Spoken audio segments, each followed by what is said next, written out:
What's up, everybody? This is Eshe and I'm back with a new video. So, if you are new, welcome to my channel. Welcome. And remember to subscribe, share, like, and comment down below. And if you are not new, welcome back. Amakuru yanyu mwese, spring break imeze gute? Hari abari muri spring break, hari n'abari mu bizami. So, how is spring break and how midterm exams? Nizere ko mwese mumeze neza mu bizame, nizere ko mwese muri bwawe ngafani nyine muri spring break. Gusa nyine uyu munsi nifuje kuza kubabaza ikibazo ariko mafite n'igisubizo.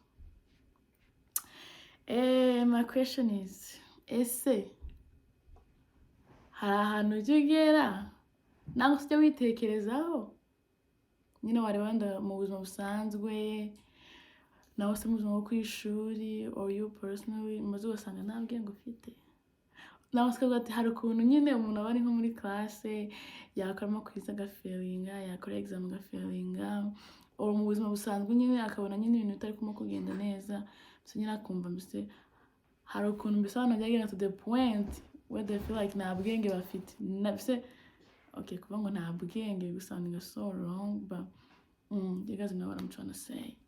But nabazana igisubizo. Nimba ugera ahantu kuma mbese nta bwenge ufite, nyine niba nta bwenge n'umwe ngo uri umusazi nawe se uri kimara, sibyo? That's not what I'm saying. You know, I'm trying to say it in a different way, but I don't know how to. But if you ever get to that point, hukumva mbese ko nyine nta bwenge ufite, ndagira ngo ugende usome muri Yakobo igice cya mbere umurongo wa 27. Yeah, fata Bibiliya yawe nawe ugenda kuri Google urebe muri Yakobo igice cya mbere umurongo wa 27. Ngira ko nanditse. I'm waiting for you.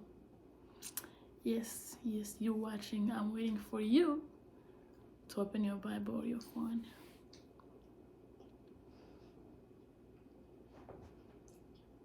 Okay, ndakeka wahabonye.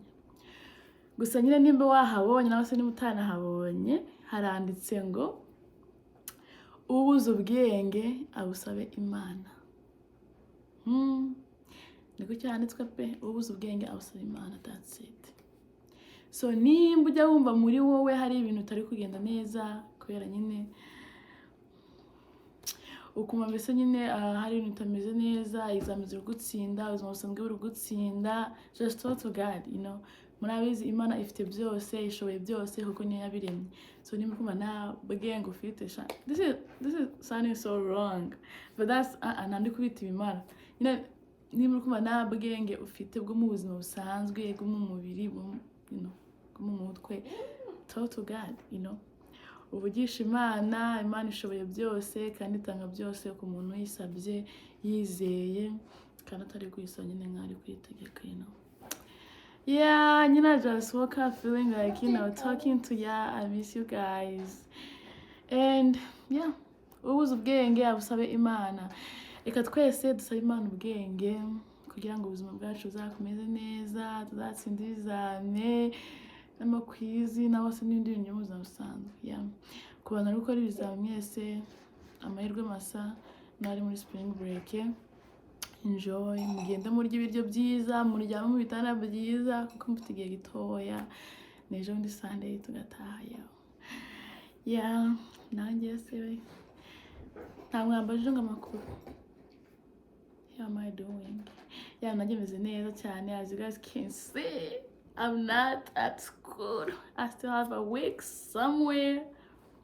Ahantu ho nishimye cyane, meze neza, ndi kurya nkahaga nkaryama neza, muri runini uri kudunda, nkarya ibiryo, breakfast, lunch and dinner, ibyo bizima nyine nitekeye. So I am happy. Yeah, meze neza. Yeah, meze neza rwose. Murakoze kumbaza nungo. I'm beautiful, yo. I'm so beautiful. Nireba ngasanga ndi mwiza cyane.